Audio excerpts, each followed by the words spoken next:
মৰমৰ বন্ধু-বান্ধৱী তথা ভাইটি-ভণ্টিসকল, তোমালোকে 14 নৱেম্বৰ অৰ্থাৎ শিশু দিৱসৰ দিনা এটা আকৰ্ষণীয় ভাষণ কেনেকৈ দিব পাৰিবা তাক লৈ এই ভিডিঅ'টো বনোৱা হৈছে। গতিকে ভিডিঅ'টো সম্পূৰ্ণকৈ চোৱা।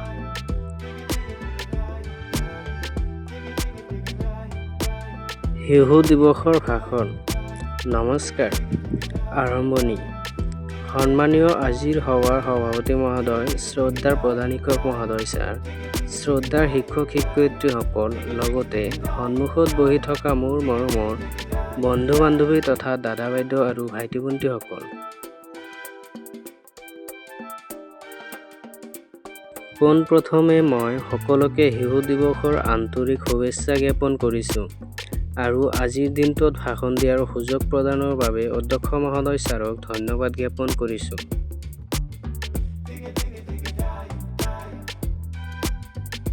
আজি 14 নৱেম্বৰ, পণ্ডিত জৱাহৰলাল নেহৰুৰ জন্মদিন উপলক্ষে এই দিনটোত সমগ্ৰ দেশতে শিশু দিৱস উদযাপন কৰা হয়।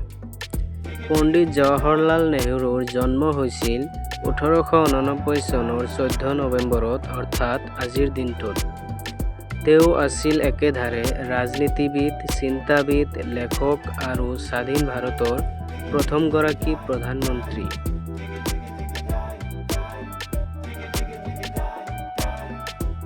তেওঁৰ পিতৃৰ নাম আছিল মতিলাল নেহৰু আৰু মাতৃৰ নাম আছিল স্বৰূপ ৰাণী নেহৰু। তেওঁ ভাৰতৰ স্বাধীনতা সংগ্ৰামত গুৰুত্বপূৰ্ণ ভূমিকা পালন কৰিছিল।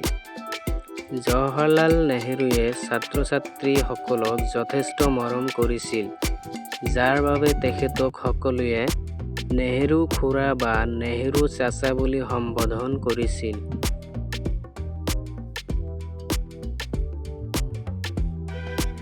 পণ্ডিত জৱাহৰলাল নেহৰুৰ মৃত্যু হৈছিল 1964 চনৰ 27 মে'ত।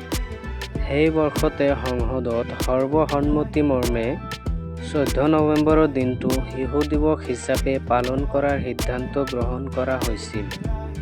পণ্ডিত জৱাহৰলাল নেহৰুই সদায় শিশু আৰু যুৱ সমাজৰ বাবে কাম কৰিছিল।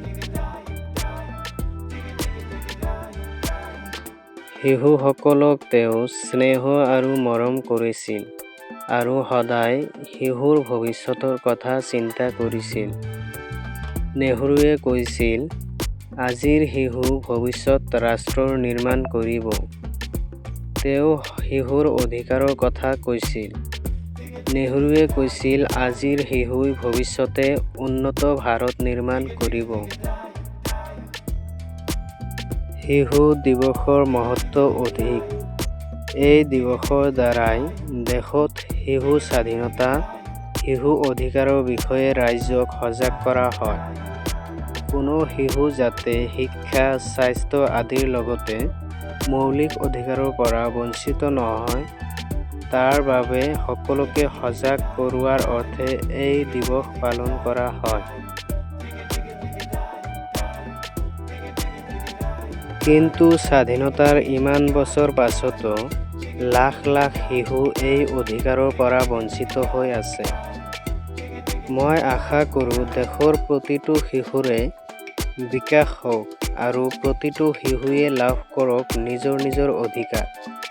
এইখিনি কৈয়ে মই মোৰ চমু বক্তব্য সামৰণি মাৰিছোঁ। ধন্যবাদ।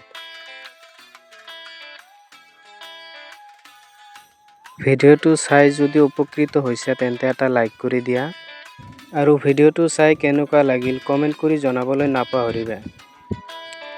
এনেধৰণৰ ইনফৰ্মেটিভ ভিডিঅ' পাবলৈ চেনেলটো ছাবস্ক্ৰাইব কৰি বেল আইকনটি দবাই দিয়া। সম্পূৰ্ণ ভিডিঅ'টো চোৱাৰ বাবে ধন্যবাদ। আকৌ লগ পাম নতুন এটা ভিডিঅ'ত।